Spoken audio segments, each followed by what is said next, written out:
lost your leg, or questions that really is not really relevant to what you're talking. So we always try to, as a get the opportunity, we always try to interact with the police and talk to them about what is happening in the regions. The other organizations that we talk about, that we represented, have their own celebration or activities. Some of them are doing visits to school, talking about disability, trying to highlight disability to children in terms of getting them children to react to persons with disability. They don't, they treat them like normal persons. So we try to talk to the children about that. Some of them are having, interaction with business houses and things like that. And they're doing, small things, but when we among them, they all amount to things that we need to do to get people aware of the issues of disability. And as we're talking about inclusion, or discussion is sort of centered around that, one group that is usually left out of all of this when we do programs like these would be the hearing impaired. And so we are aiming to include them.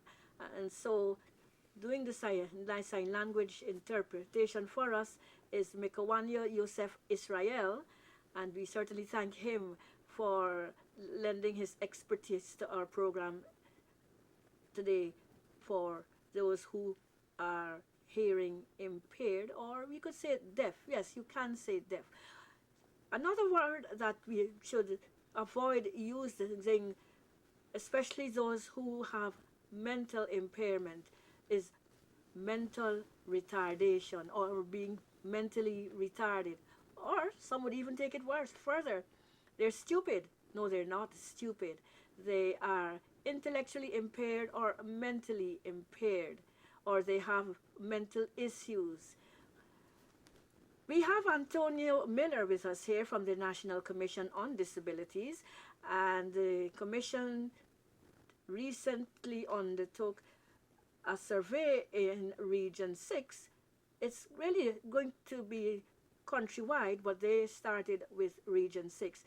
Antonio is responsible for collecting that data. Antonio, let's welcome you to our program. Thank you very much, Julie. Could you elaborate a little bit on what you actually do? No problem. Well, as you stated, we have a survey going on in Region 6 at the moment. And so far, we have a total of 3,050 persons with disabilities living in Region 6. In Region 6 alone? Yeah, that is just Region 6. Wow. That's over 3,000.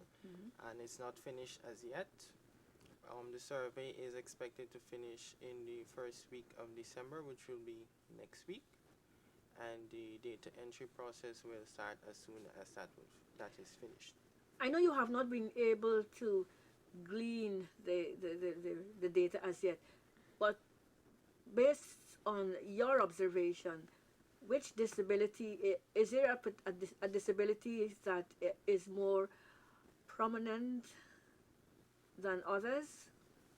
Well, in the Region 6 area, I would say that most of the persons, they are usually visually impaired, or they have a physical type of disability. And this is crucial data, because, Cecil, I'm sure you can speak to this, because this kind of information will inform planners on how they are to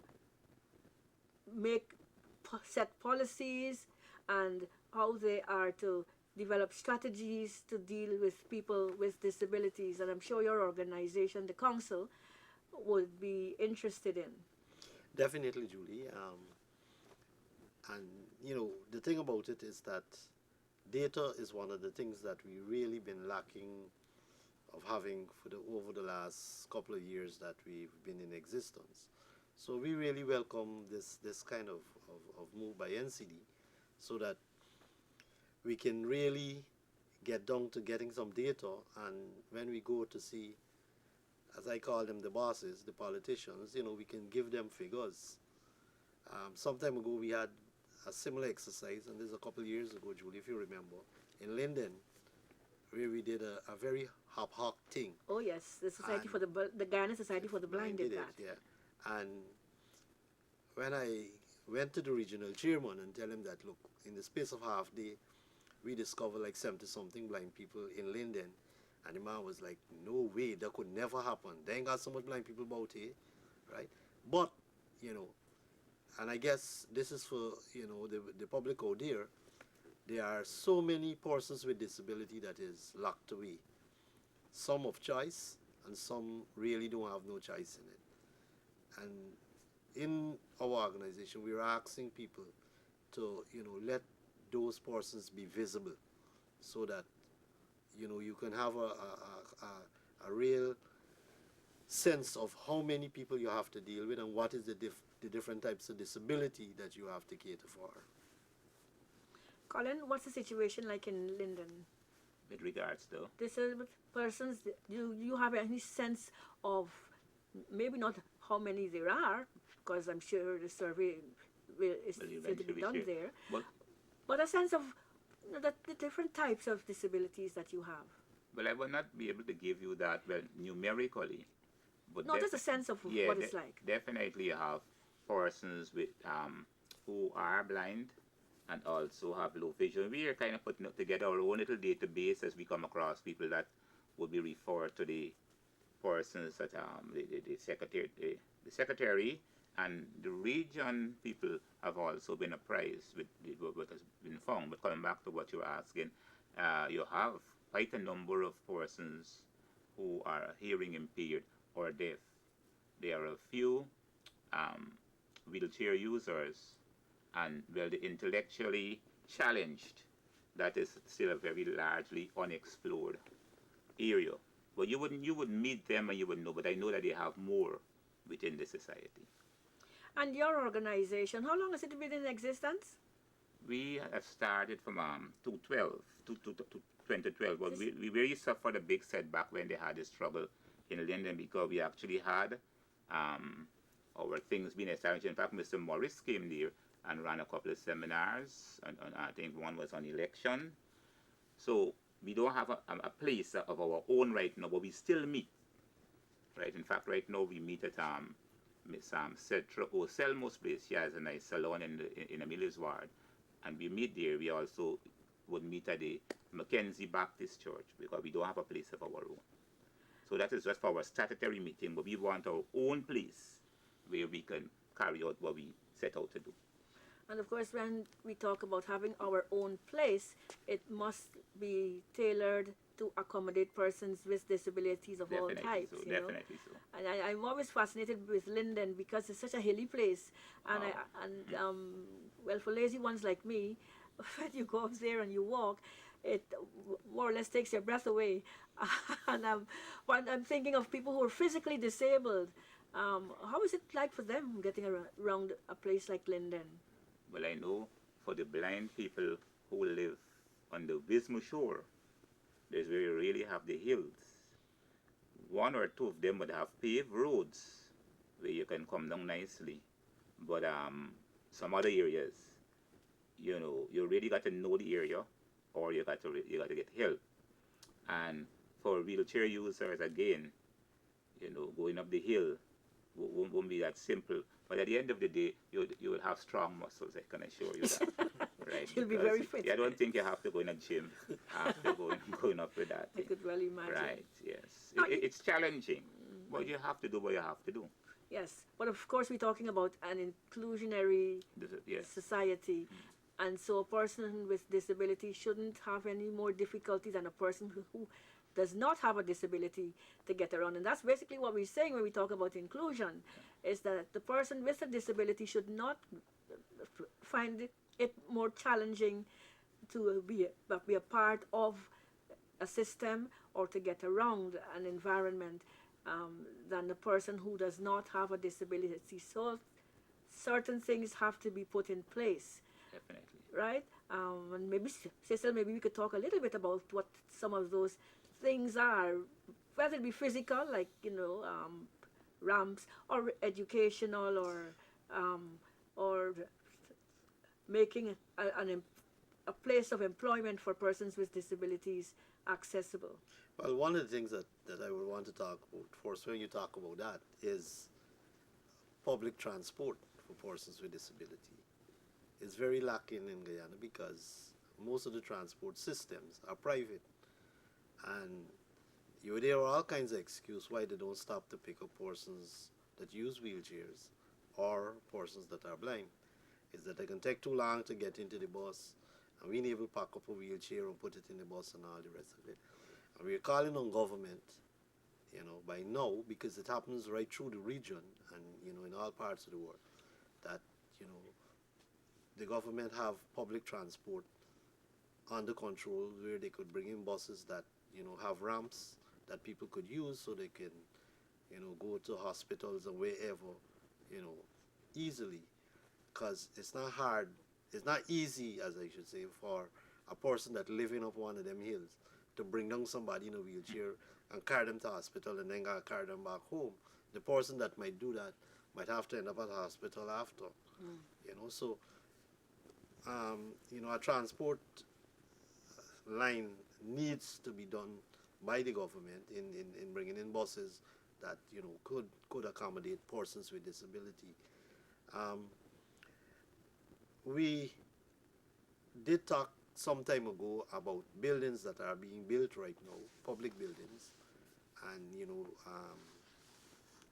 they must have ramps and rails and those kinds of things. I haven't checked lately with anybody that probably went in one of these new buildings that are built, like the court that was done over the other day. I don't know if that have a ramp. At the Parliament building, you get up to a certain level and you can't go further. And, those are places that you one would think that will have these kinds of facilities readily available. There was, some talk some time ago that all the buildings should, but whether it was done, I really don't know. But, we are calling on government to really, and the town planners, when they're doing things like that, to make certain that is thing. I know Regent Street is a nightmare that we talk about, time and time again. And up to the other day, I was walking down Regent Street. I don't walk about as much as I used to. And, it's still a nightmare. And there is some other buildings that are being built around Georgetown. And in front of those buildings, where the pavements are, people are putting some real break my neck. They're like hills. Yeah. Think And we're the thing in is that, Linden. huh? Yeah, they think we were in Linden. Yeah, and the We're thing very about hilly. it, that they build them so steep, to Yes. get up on them, they're so steep that even the normal people step on them and slide right down to the bottom, And those are things that could create and make a lot more disabled persons in the society that, we already have almost about 50-something thousand disabled persons at an average. And we really don't want to increase that number. So, they need to watch those kinds of things. With reference to Linden, one of the things that happens, and people may not really realize, people with low vision, when you're coming, let us say down a step, and the sun is shining in your direction, the ends of those steps could become like an illusion. So so you reach the edge where you don't really know until you find yourself stepping off. So we had approached business places, especially on the front road, because the Republic Avenue there, to at least use some yellow. And this don't have any political linking. This is strictly for the safety of the people using the building. There are a couple of buildings that would have responded to us. The New Building Society, one of them. But we want this to be A universal thing in right Linden. out, not only for the front line, for all over. So the town council, the Linden Town Council, has been written to several times, and we are hoping that they make this thing mandatory. Look, if you have buildings with with rises and so, please put some sort of mark in there so that at least the person, let me say, who has cataract or any form of low vision can be able to come off. And for the blind person, might actually need something like probably a more abrasive edge. So when you feel with the cane, you will know, hey, you're coming down to a next step. Yes. We can't wait until somebody get injured and then before we start moving. So true. Let's talk a little bit about education, because I noticed that your theme, Colin, is, well, the theme that you got is about education, and it, as I said, all goes towards inclusion. So as we are coming towards the end of the program, let's just touch a little bit on what inclusion will mean in an education framework. Inclusion is more than accommodating a child in a classroom. You know, you could walk down the street and be lonely in a crowd. Well, just so a child could be in a class, integrated but not yet really included.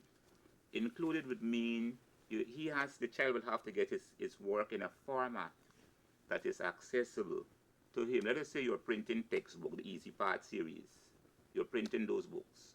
Most of the books, or all of them, are printed in the regular size print. No attempt is made to put something in larger print or in braille or on CD for that matter.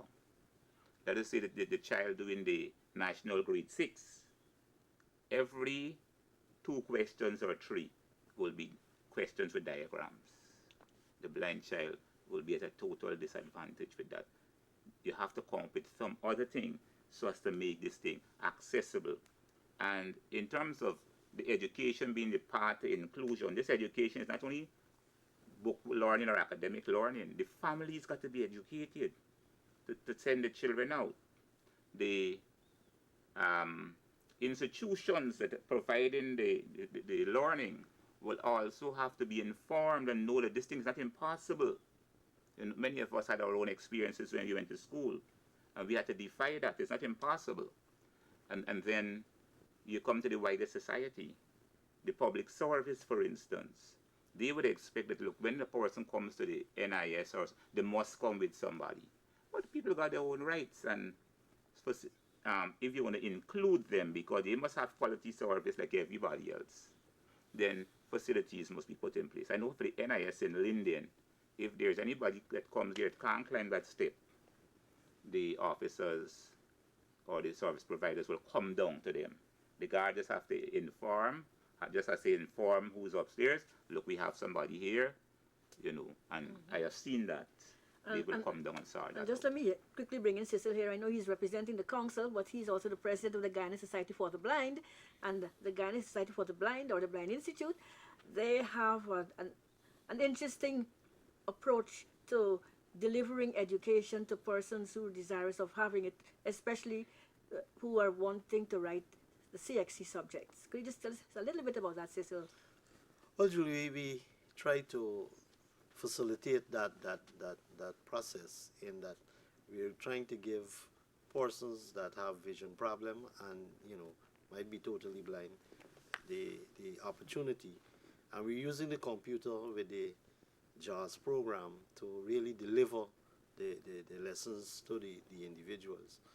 And the problems that we are having, or the challenges that they are having, you know, is the ones that are at the university.